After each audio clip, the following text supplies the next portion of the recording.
Halo Impactor semuanya, wow senang bertemu dengan kalian kembali dan hari ini bulan Agustus kita akan bicara soal freedom, true freedom. Dan minggu kemarin Pastor Imam menyampaikan dengan sangat luar biasa, saya sangat diberkati dengan apa yang disampaikan bahwa kebenaran dengan kemerdekaan tidak bisa dipisahkan. Nah hari ini kita juga akan ngomong soal merdeka, karena juga Agustusan ya.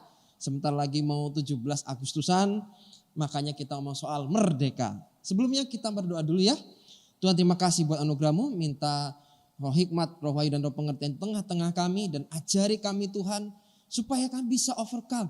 Bagaimana kami bisa mengatasi, bagaimana kami bisa merdeka dari rasa ketakutan kami, dari rasa takut kami. Terima kasih Tuhan karena Tuhan tidak pernah memberikan roh ketakutan, tapi Tuhan berikan pada setiap kami roh keperkasaan. Terima kasih Tuhan berbicara dalam hati, hidup, pikiran kami. Dalam nama Tuhan Yesus dan yang percaya semua katakan amin, amin, amin. Halo Impactor semuanya. Dan kali ini kita akan bicara soal merdeka dari rasa takut. Nah rasa takut itu apa sih? Sebelumnya kita mau ngomong soal rasa takut dulu ya. Pasti semua kita pernah mengalami atau seringkali pernah mengalami rasa takut. Rasa takut itu apa sih? Rasa takut adalah emosi yang mempunyai kekuatan untuk menghentikan kita. Jadi rasa takut itu merupakan sebuah emosi. Jadi emosi itu gak cuman, wah aku marah sama kamu, aku ngambek sama kamu, aku kecewa sama kamu. Enggak gitu juga kali. Ya emosi itu begitu banyak, ada happy, ada apalagi sedih gitu ya. Sama takut juga merupakan sebuah emosi. Emosi tapi mempunyai kekuatan untuk bisa menghentikan kamu. Dan juga membuat hidupmu terpenjara. Kok bisa ya? Orang yang punya rasa takut yang berlebih membuat hidupnya terpenjara. Ternyata untuk berada dalam penjara kehidupan tidak perlu kita ini berbuat kriminal dulu. Atau berbuat jahat dulu atau perbuatan melanggar hukum dulu. Baru masuk penjara secara fisik. Banyak mungkin di antara kita yang terpenjara di dalam hidupnya masing-masing. Kenapa? Karena memiliki rasa takut, terbelenggu dengan rasa takut. Dan pada akhirnya kalau orang sudah terpenjara di dalam hidupnya, terbelenggu, maka biasanya tidak dapat berbuat apa-apa atau untuk berbuat sesuatu itu serba nanggung, serba terbatas. So hari ini kita belajar ya bagaimana sih kita bisa merdeka dari rasa takut. Ya bukankah kita punya God yang unstoppable, Tuhan yang tidak terhentikan. Masa kita anak-anaknya mudah sekali untuk terhenti, ya kan ya. Masa Tuhan sudah memberikan kemerdekaan, masa kita malah hidupnya terpenjara. Ya terus juga terus gak bisa berbuat apa-apa lagi. Padahal kita punya Tuhan yang luar biasa. Tuhan yang maha kuasa. Yang bisa berbuat apapun. Malah kita anak-anaknya malah gak bisa berbuat apa-apa karena ketakutan. Perhatiin deh, orang yang ketakutan biasanya. Mau ngapa-ngapain takut, ya kan? Mau nyoba takut, semuanya takut. Jadi gak pernah ngapa-ngapain pada akhirnya. Dan tahukah teman-teman, kata takut, ya manusia mengenal rasa takut pertama kali ya, ketika berbuat dosa. Ya, ketika berbuat dosa. Di kitab Kejadian pasal 3 ayat 11. Firman-Nya mengatakan gini, siapakah yang memberitahukan kepadamu bahwa engkau telanjang? Apakah engkau makan dari buah pohon yang kularang engkau makan itu? Ayat 10. Ia menjawab, ketika aku mendengar bahwa engkau ada dalam taman ini, aku menjadi takut karena aku telanjang.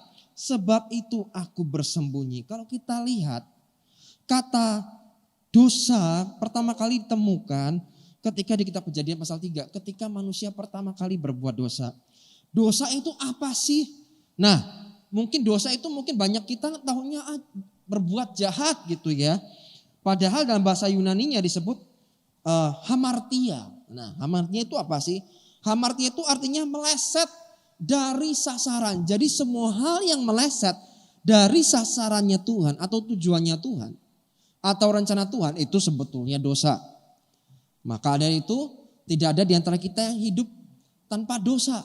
Karena kita bukan Yesus. Itulah mengapa kita hidup harus bergantung dengan Tuhan. Kita harus hidup mengandalkan Tuhan. Kenapa?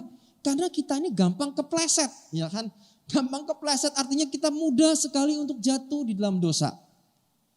Nah, sebelumnya, padahal sebelum mereka mengenal dosa, sebelum manusia tidak mengenal rasa takut, sebab Allah adalah kasih dan dalam kasih tidak ada ketakutan. Bukankah sebelumnya mereka baik-baik aja tuh di Taman Eden?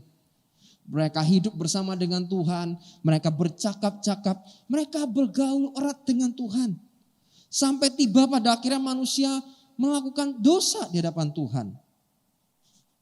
Dan sekali lagi desain awal manusia adalah serupa dan segambar dengan Tuhan. Dan berarti kalau kita serupa dan segambar dengan Tuhan, Tuhan itu gak punya rasa takut. Ya, berarti seharusnya juga kita gak ada rasa takutnya. Tapi mengapa kok bisa kita takut? Ya karena dosa. Dosa yang kita buat, coba dia perhatiin teman-teman. Tanda bahwa orang sedang dikuasai ketakutan itu apa sih?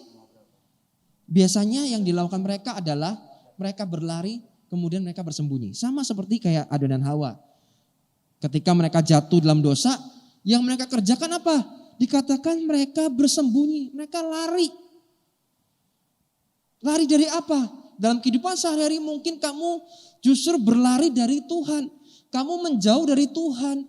Kamu meninggalkan saat teduhmu, kamu meninggalkan doamu, kamu meninggalkan pembacaan Alkitabmu. Kenapa? Karena takut.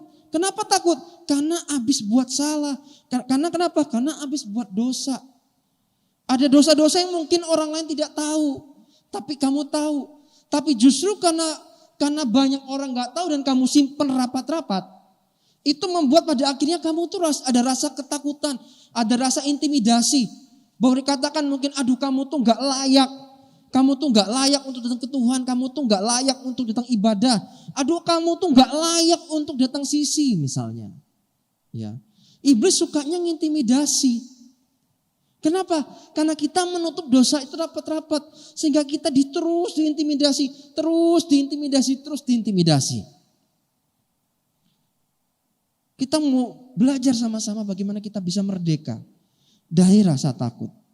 Ketakutan terjadi ketika kita menggeser fokus kita yang tadinya fokusnya kepada Tuhan, kepada hal yang lain. Perhatikan baik-baik. Ketakutan terjadi ketika kita menggeser fokus kita yang tadinya fokus kepada Tuhan, lalu kita geser fokusnya kepada hal yang lain. Kok bisa gitu? Ketika Adam dan Hawa di awal-awal mereka fokus ke Tuhan. Tapi pada akhirnya kalau kita lihat baik-baik, fokusnya geser. Ketika fokusnya geser, mereka mudah sekali untuk jatuh dalam dosa. Dan disitulah muncul rasa takut. Mungkin ada kalian yang takut akan masa depan misalnya. Apa sih kok bisa orang bisa takut akan masa depan?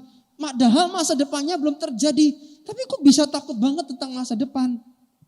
Karena fokusnya sedang bergeser, bukan sedang kepada Tuhan, tapi fokusnya kepada kelemahan dan kekurangannya.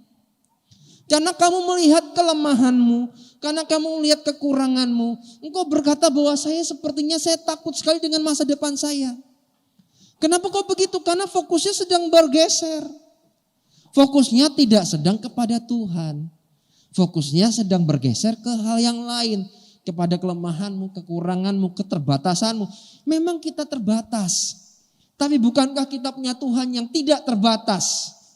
Ya, karena kita terbatas, maka dari itu kita butuh Tuhan, butuh Dia yang tidak terbatas. Kita ini serba kekurangan, memang punya kekurangan banyak, kelemahan banyak. Makanya itu kita harus bergantung dengan Dia si sumber kekuatan. Misalnya lagi nih, kenapa orang takut diajak sisi? Aduh, ini dia. Kenapa susah banget diajak untuk komsel, kok susah banget? Biasanya yang terjadi adalah karena takut. Kalau apa yang kita sharingkan terus diceritakan kepada yang lain, ternyata lambe-lambenya banyak, ya kan? Karena lambe-lambenya banyak, takut bocor jadi ember bocor kemana-mana, ya. Terus punya pengalaman di mana dia sharing ke komsel misalnya.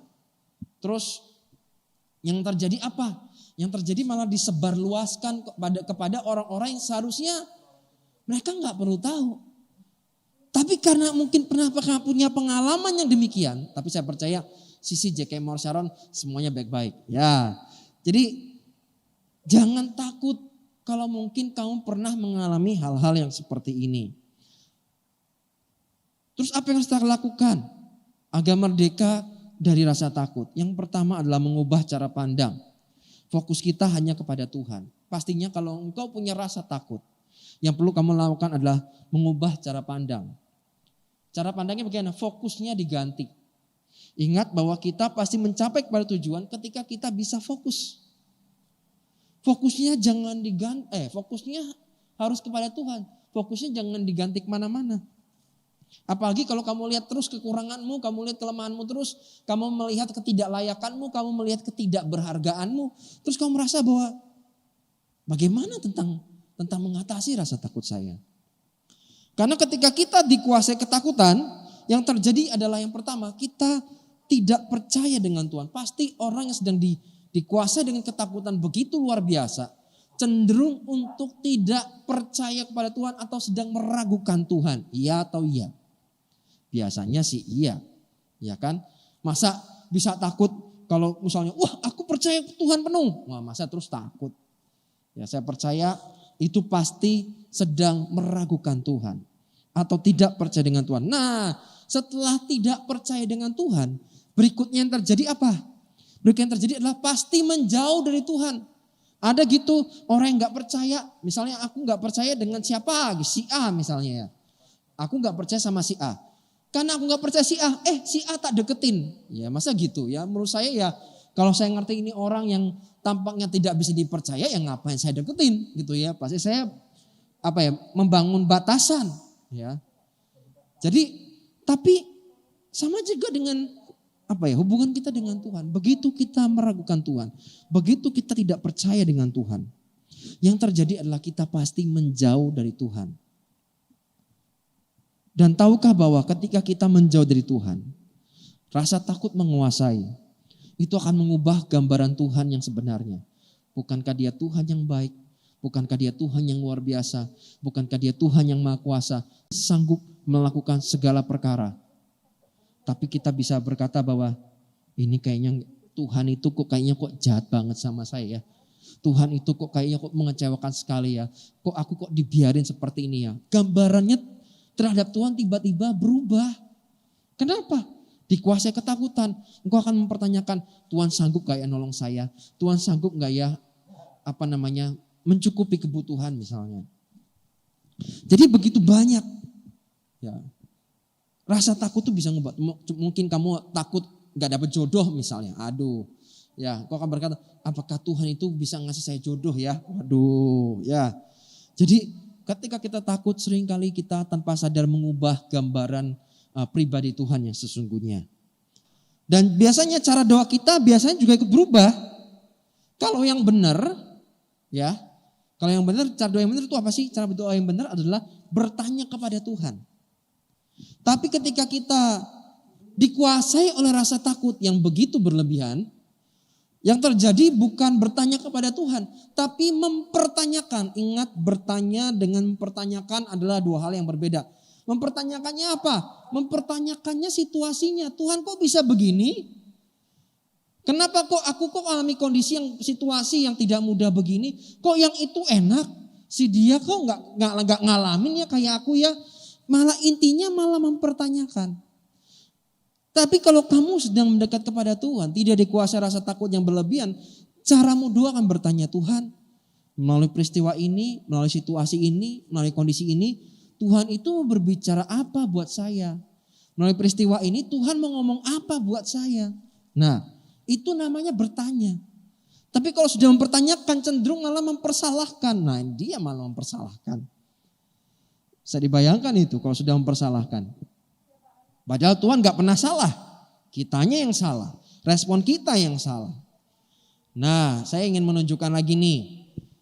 Ada nabi yang luar biasa. Tapi toh juga dia manusia biasa yang pernah dikuasai oleh rasa takut. Namanya Elia. 1 Raja-Raja pasal 19 ayat 1-4 dikatakan begini. Ketika Ahab memberitahukan kepada Isabel namanya juga Isabel ya, namanya Isabel ya. Segala yang dilakukan Elia dan perihal Elia membunuh semua nabi itu dengan pedang, maka Isabel menyuruh seorang suruhan mengatakan kepada Elia, beginilah kiranya para Allah menghukum aku. Bahkan lebih lagi daripada itu, jika besok kira-kira pada waktu ini aku tidak membuat nyawamu sama seperti nyawa salah seorang dari mereka itu, maka takutlah ia. Oh, ini ceritanya Elia itu lagi gagah-gagahnya loh. Elia sedang mengalami kejadian supranatural di mana ratusan nabi Baal mati. Wow. Tapi karena cuma perkataan si Isabel, waduh, ini namanya Isabel ya. Tiba-tiba dia dikuasai oleh rasa takut. Ini menarik sekali. Cuma karena satu perkataan. Sedangkan dia habis mengalami kejadian yang supranatural. Kejadian yang sangat luar biasa di mana dia melihat Tuhan bekerja. Cuma karena satu perkataan muncul rasa takut. Maka dikatakan, maka takutlah ia. Lalu bangkit dan pergi menyelamatkan nyawanya. Dan setelah sampai ke Beersheba yang termasuk wilayah Yehuda, ia meninggalkan bujangnya di sana. Tetapi ia sendiri masuk ke padang gurun sehari perjalanan jauhnya. Lalu duduk di bawah sebuah pohon arar. Kemudian dikatakan ia ingin mati. Oh, Anda bisa bayangkan seorang Elia, dia pengen mati, dikatakan kemudian ia ingin mati. Itu dasarnya mungkin hari-hari ini teman-teman, rasa takutmu bisa mengakibatkan kamu mengalami gejala depresi. Mental health, ini jadi mental health itu jadi isu banget hari-hari ini, apalagi di pandemi. Katanya cukuplah itu. Sekarang ya Tuhan, ambillah nyawaku. Ambillah Tuhan, nyuruh Tuhan ambil nyawanya. Sebab aku ini tidak lebih baik daripada nenek moyangku. Wow. Teman-teman, impactor semuanya. Ketakutan akan membuat kita jadi orang yang overthinking. Thinking itu enggak apa-apa. Memang kita hidup harus berpikir. Masa kita dikasih akal budi tidak dibuat mikir? Ya, akal budi dikasih Tuhan supaya kita bisa berpikir. Tapi kalau ditambahin ada satu kata namanya over, ya, segala yang bentuknya over pasti nggak baik. Kalau kamu makannya over pasti nggak baik. Semua yang sifatnya over pasti nggak baik. Ya, ditambahkan dengan satu kata yaitu overthinking. Overthinking yang terlalu engkau terus berpikir yang enggak, anxiety, khawatir, takut yang berlebihan. Mengakibatkan engkau jadi orang yang depresi. Ya. Gejala depresi. Mentalnya terganggu. Padahal izinkan saya memaparkan tentang sebuah hasil penelitian. Hasil penelitian menemukan gini, 85% apa yang dikhawatirkan orang tidak akan terjadi. Jadi kalau kamu punya rasa takut, mungkin ada rasa kekhawatiran atau kecemasan yang berlebih. Perhatikan baik-baik, ini hasil penelitian. Hasil penelitian ini berkata 85% apa yang dikhawatirkan orang tidak akan terjadi. Dan dari 15% yang terjadi, 79% dapat dihadapi dengan baik, tidak seburuk yang dipikirkan sebelumnya. Nah, ini dia nih. Kalaupun terjadi, ya ada kemungkinan 15% itu terjadi. 15% itu kecil teman-teman. Ya, angka 85% itu kemungkinan besar yang kita takuti tidak terjadi. Tapi seandainya terjadi peluang kecil itu, 79%-nya atau hampir 80%, mereka bisa menghadapinya dengan baik. Artinya 97% dari kekhawatiran manusia, dari ketakutan manusia tidak pernah terjadi atau tidak seburuk yang kita pikirkan sebelumnya. Wow. Jadi kalau tadi kita bicara soal firman Tuhan, kebenaran firman, ini bicara soal penelitian. Ini berdasarkan penelitian. Jadi fix teman-teman. Jadi please, kalau engkau punya rasa takut, mari hari ini engkau atasi rasa takutmu. Bagaimana sekarang mengatasi rasa takut yang berlebihan? Yang pertama, datang dan tinggal di dalam hadirat Tuhan. Ide klise banget sih. Memang gak ada yang lain ya selain datang dan tinggal dalam hadirat Tuhan. Teman-teman tahukah begini? Karena ketika kita datang dan tinggal di dalam hadirat Tuhan, akan terjadi yang namanya pertukaran. Pertukaran apa? Ketakutan diganti dengan keberanian. Kelemahan diganti dengan kekuatan. Kesesakan diganti dengan kelegaan. Ketika kita datang kepada Tuhan, akan terjadi pertukaran karena Dia sumber segala sesuatunya. Ada cerita nih, kitab Matius pasal 14 ayat 24 sampai 27. Terjemahan baru katakan begini, perahu murid-muridnya sudah beberapa mil jauhnya dari pantai dan diombang-ambingkan gelombang karena angin sakal. Kira-kira jam 3 malam datanglah Yesus kepada mereka berjalan di atas air. Ketika murid-muridnya melihat Dia berjalan di atas air, mereka terkejut dan berseru, itu hantu. Lalu berteriak-teriak karena takut. Tetapi segera Yesus berkata kepada mereka, tenanglah aku ini, jangan takut. Kalau hari-hari ini engkau sedang mengalami angin sakal, mengalami sedang diombang-ambingkan dalam situasi kondisi pandemi yang tidak mudah seperti ini. Yesus mau berkata hari ini, tenang aku ini, jangan takut. Ada Yesus yang berjalan dan menyertai hidupmu.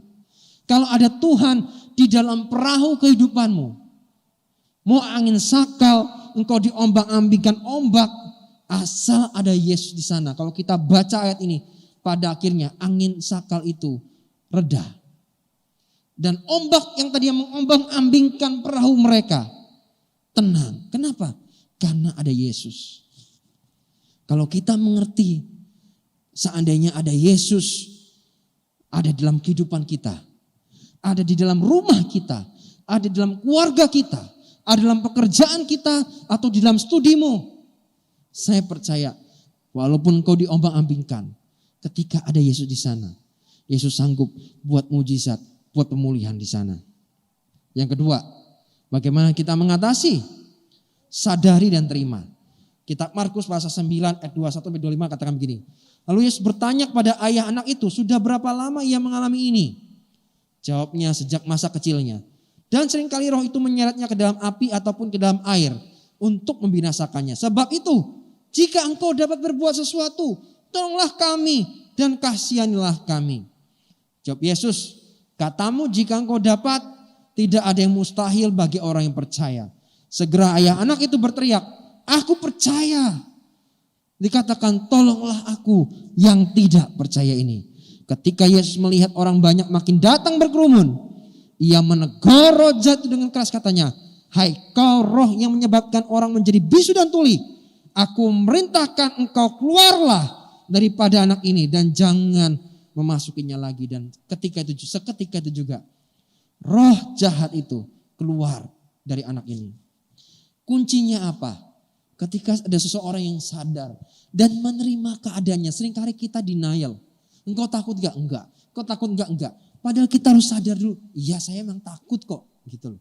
Terima dulu situasi dan kondisinya. Dan belajarlah jujur dengan Tuhan. Tuhan, aku ini takut. Tolong aku Tuhan. Gak apa-apa teman-teman. Ya.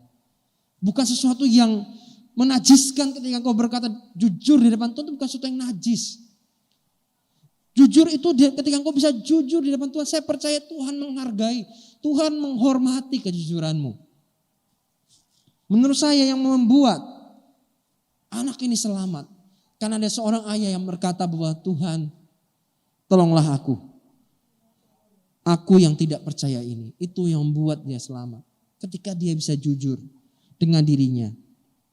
Yang berikutnya, bagaimana kita bisa overcome atau merdeka dari rasa takut. Berikutnya lah cerita ke orang yang bisa dipercaya. Saya tahu bahwa saya pernah bahas di beberapa minggu lalu tentang trust issue, ya. Bahwa benar tidak semua orang kita wajib kita percaya, kita kasih kepercayaan. Ada orang-orang kita memang nggak bisa dipercaya sama sekali atau tidak layak dipercaya, betul. Tapi ceritalah kepada orang yang bisa dipercaya. Kenapa kok gitu?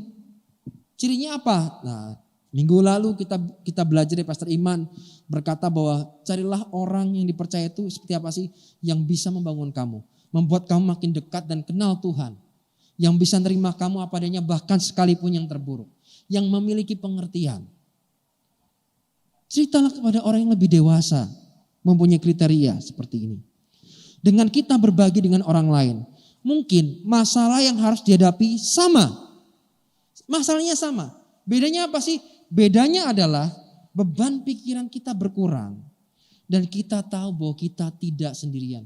Orang yang tidak mau berbagi dengan orang lain. Semuanya dihadapi sendirian. Kamu akan stres.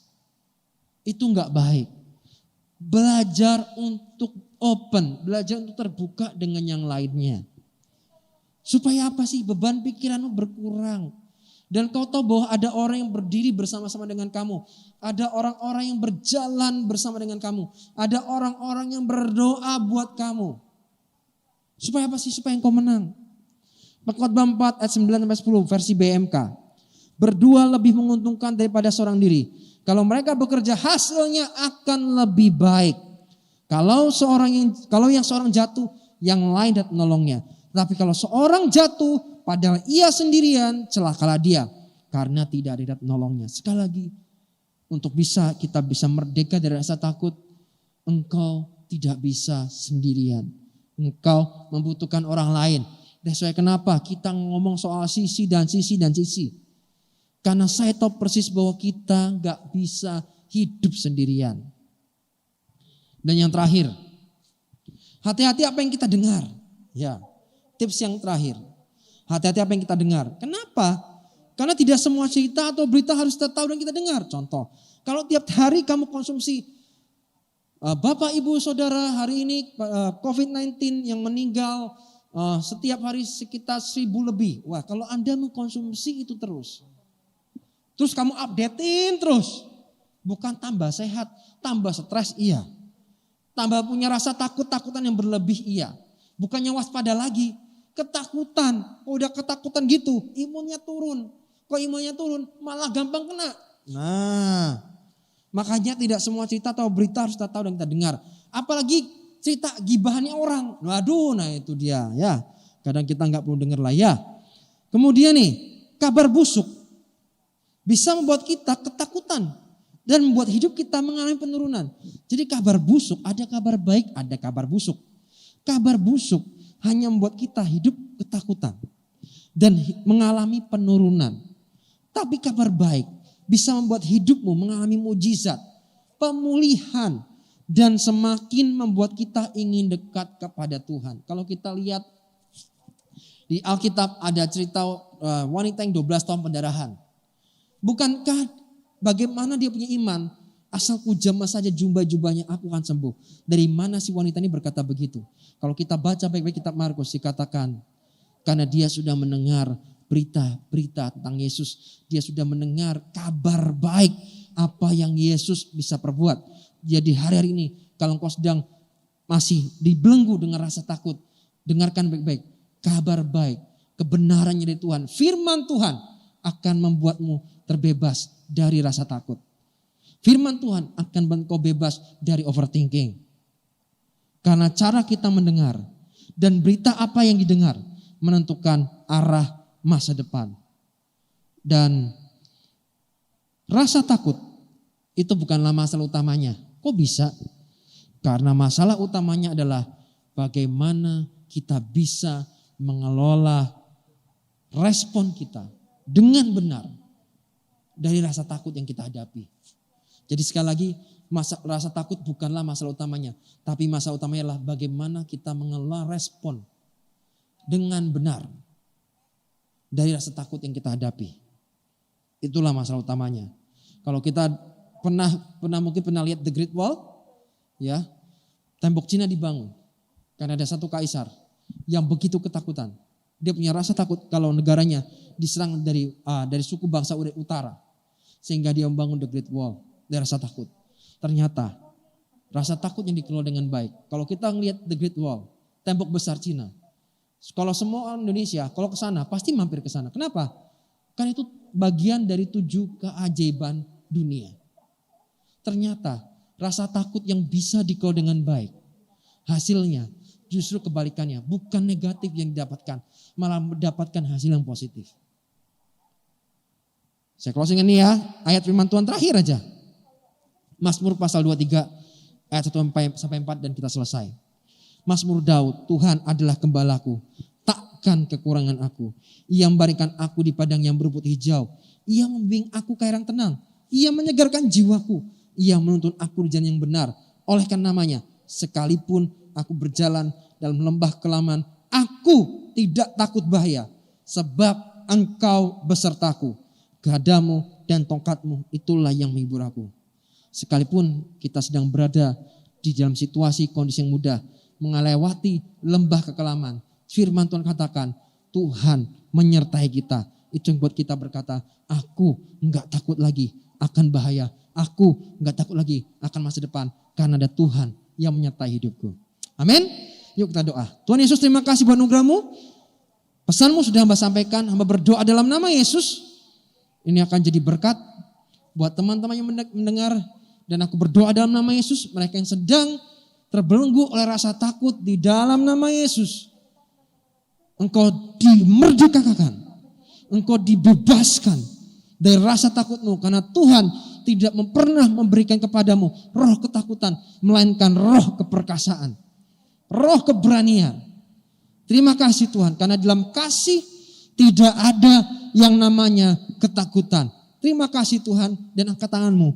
Terima berkat Tuhan, biar berkat kasih dari Allah Bapa, anugerah yang besar dari Yesus Kristus Tuhan, penyertaan dan persekutuan dengan Roh Kudus yang makin intim, makin manis, menyertai kita hingga pada kesudahannya. Di dalam nama Tuhan Yesus dan percaya sama katakan, amin, amin.